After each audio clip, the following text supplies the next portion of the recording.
como fueron los últimos momentos de Brain antes de iniciar su batalla en contra del ejército del reino hechicero.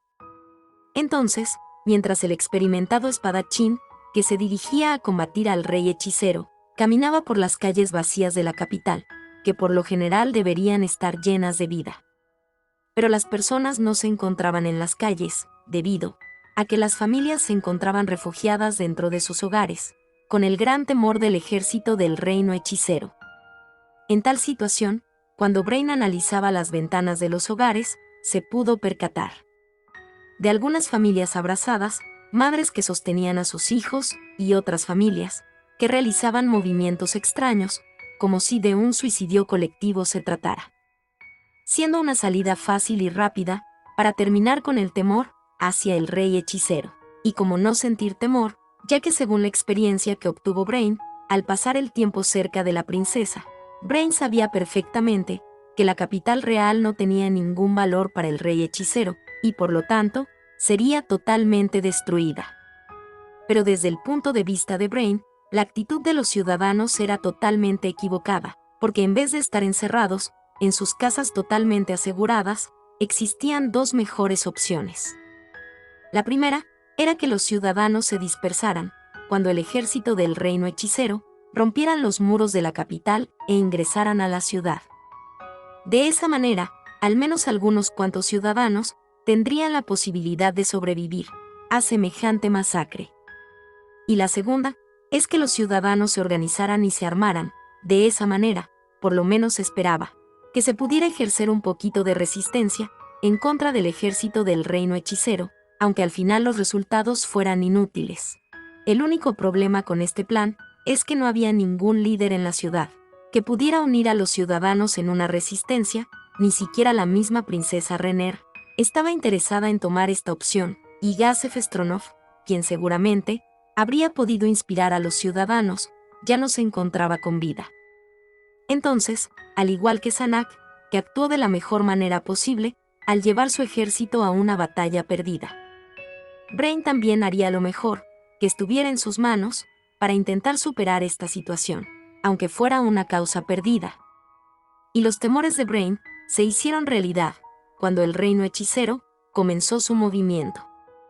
Hecho que fue muy notorio para un guerrero experimentado como Brain, cuando de repente el sabor a derrota recorrió las calles de la ciudad. Entonces, inicialmente la idea de Brain era salir de la capital real para esperar el ataque del enemigo.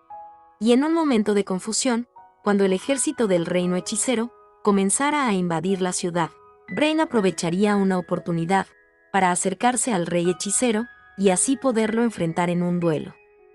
Pero las cosas se salieron de control cuando el ejército del reino hechicero adelantó su invasión. Por lo tanto, la mayor opción para Brain era ocultarse del enemigo hasta esperar una oportunidad para enfrentarse al rey hechicero. Sin embargo, Brain, al observar la presencia de Cocytus, quedó paralizado del miedo y rápidamente quiso escapar del lugar. Pero el espadachín experto no pudo moverse, debido a que en la calle donde precisamente se encontraba, era bastante especial para él. En esta calle, Brain fue salvado por Gazef y combatió a los 8 dedos con Claim. Y también en esta calle, Brain entrenó a los niños, quienes se convertirían en fuertes guerreros en el futuro. Por lo tanto, Brain no pudo tolerar que esta calle, que tanto le había dado, fuera destruida por un monstruo. Por esa razón, Brain cambió de idea y decidió combatir en contra de Cocytus, teniendo la esperanza de que alguno de los niños que entrenó se volviera tan fuerte para combatir en contra del rey hechicero. Ese era el sueño de Brain. Entonces, a pesar de que Brain se estuviera muriendo de miedo, ya que podía sentir la fuerza tan monstruosa de Cocytus, el experto espadachín ya había tomado su decisión y no planeaba moverse de ese lugar. Sacó 3 botellas de su bolsillo, que eran pociones de mejoras rápidas, para luego beberlas y aumentar las capacidades de su cuerpo. Y aún con las mejoras en su cuerpo, Brain sentía que no era rival para este monstruo.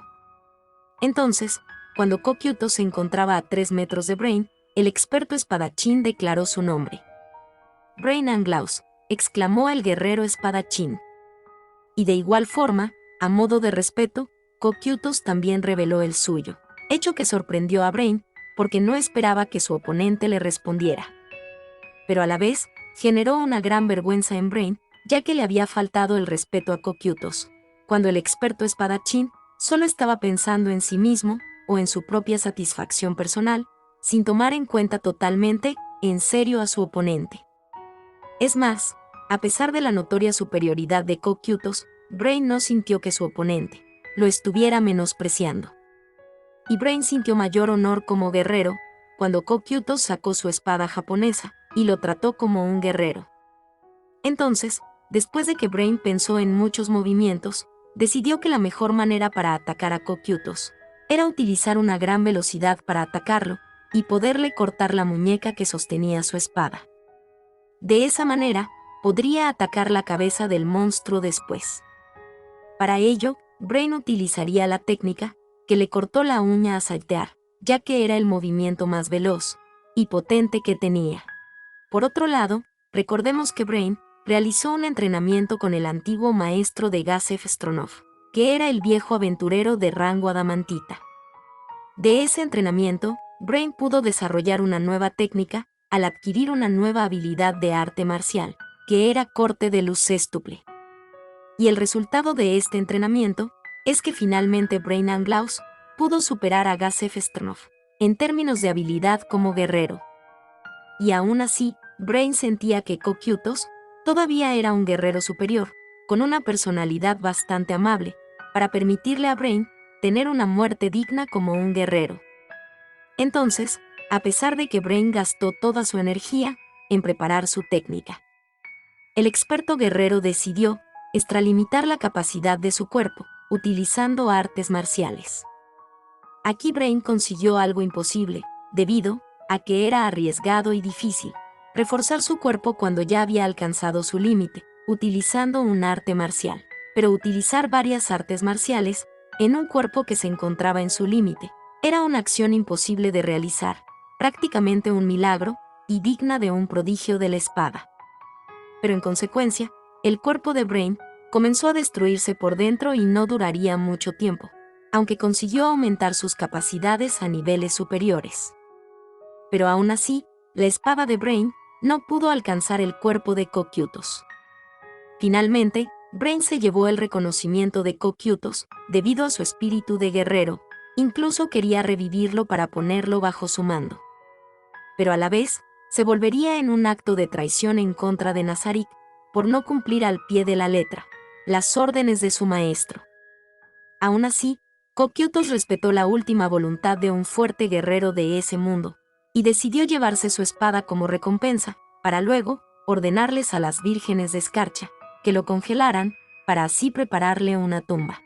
Y como último reconocimiento de Cocytus a Brain, decidió no pasar por encima de él, en su camino al castillo real, sino que tomó una ruta alterna, para volver a la ruta principal y al fin dirigirse en su camino al castillo. Y este fue el honorable final del guerrero más fuerte del reino de Resticé, Brain Anglaus. Bueno chicos, bienvenidos a las curiosidades y comparaciones del anime Overlord temporada 4 capítulo 12. Si les gustó el video, like, suscripción y comentario. Ustedes saben quién escribió el guión de este video, y empecemos con Número 1. Omitido por el anime. Antes de que la princesa Renner se reuniera con el grupo Adamantita Rosa Azul, la princesa tuvo que limpiarse antes, ya que había llegado bastante sudada e indecente, después de haber realizado sus deberes como realeza. Entonces, como dentro del palacio real, la mayoría de las sirvientas habían huido del castillo. Por lo tanto, le tocó a Climb ayudarle a Renner a limpiarse, utilizando pañitos húmedos, ya que no había suficiente tiempo para tomarse un baño. Mientras que Brain se encargaba de preparar el té para recibir a los invitados. Por cierto, expliquemos sobre qué sucedió con las sirvientas del Palacio Real. Entonces, como la mayoría de las sirvientas del Palacio Real eran hijas de familias nobles prestigiosas, y cuando el ejército del rey hechicero se ubicó a las afueras de la capital real, las sirvientas del Palacio Real se habían escapado a los territorios o mansiones de sus familias, para así poder buscar mayor seguridad por la invasión del reino hechicero. Solo bastaría por ver si esa fue la mejor decisión para las sirvientas. Desde el punto de vista de Renner, ningún lugar dentro de la capital real era seguro. Número 2. La reunión entre el grupo Rosa Azul con la princesa Renner era bastante especial en esta ocasión, debido a que era la primera vez que el grupo completo tenía una reunión con la joven princesa. O dicho de otra forma, generalmente cuando Lacus y Renner se reunían, nunca se encontraban todos los integrantes del equipo de aventureros de Rosa Azul. Por eso la rareza de esta reunión. Por cierto, Lacus no le avisó a Renner acerca de su visita. Por eso Renner tuvo que arreglarse lo más rápido posible para recibirla, ya que fue algo inesperado para la princesa. Número 3. La razón de esta pregunta de Lacus es debido porque para que Evileye pudiera tomar el té, necesitaría quitarse la máscara, hecho que era bastante sorpresivo, ya que Evileye nunca se quitaba la máscara, bajo ninguna circunstancia. Número 4. Normalmente los aventureros tenían prohibido entrar en conflictos de estado o guerras entre países.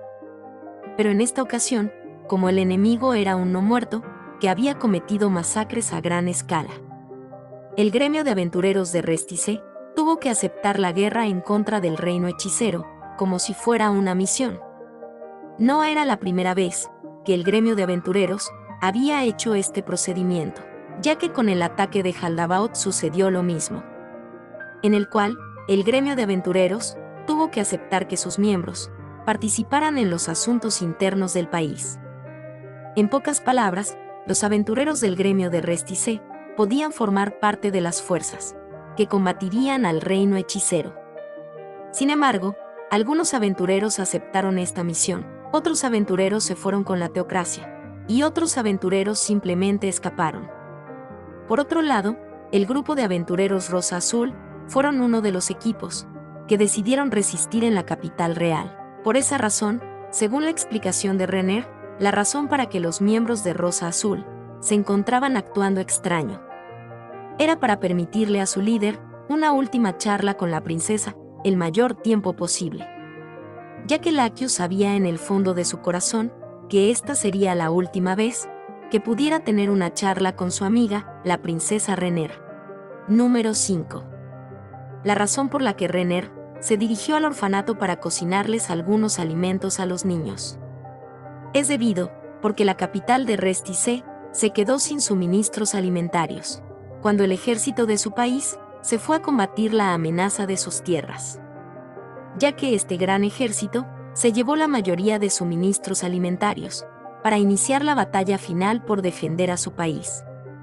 Sin mencionar que la capital real no se pudo abastecer de alimento cuando el ejército del reino hechicero rodeó toda la ciudad, controlando todas las rutas de transporte, de entrada y salida de la misma, generando que el precio de los alimentos aumentara dentro de la capital real. En consecuencia, muchas personas dentro de la capital real comenzaron a padecer de una intensa hambruna. Por esa razón, Renner, al observar esa problemática, decidió utilizar los suministros de comida del Palacio Real para darle de comer a los niños del orfanato, ya que se encontraba en precarias condiciones y era uno de los sitios más afectados por la falta de alimentos. Por cierto, según palabras de Climb, Renner poseía un gran talento para las artes culinarias, ya que había aprendido las artes de la cocina en poco tiempo. Recordemos que Renner es una princesa, y debido a su posición no tenía permitido encargarse de ámbitos domésticos ni aprender de ellos. Número 6. Omitido por el anime. Después de que el grupo de Rosa Azul pudo debilitar a su capitana, el equipo se dirigiría a la posada donde se hospedaban, por medio de la magia de teletransportación. Y en ese lugar, se encontrarían con su otra compañera, que previamente se había dirigido al lugar, para preparar todas las cosas para el viaje. Luego, el grupo se dirigiría al sureste, donde se encontraba un país en ruinas, y bastante lejos de la capital. Tanto, que se necesitaría varias veces la magia de teletransportación para poder llegar. Número 7. el lugar que ahora estaba señalando en el mapa de la ciudad, y su primer lugar de destino, era el gremio de magos, debido a que albergaba varios objetos mágicos, y poseía la mayor cantidad de resistencia de la ciudad. Y como dato curioso, este punto se encontraba protegido por el maestro de Gazef Stronov.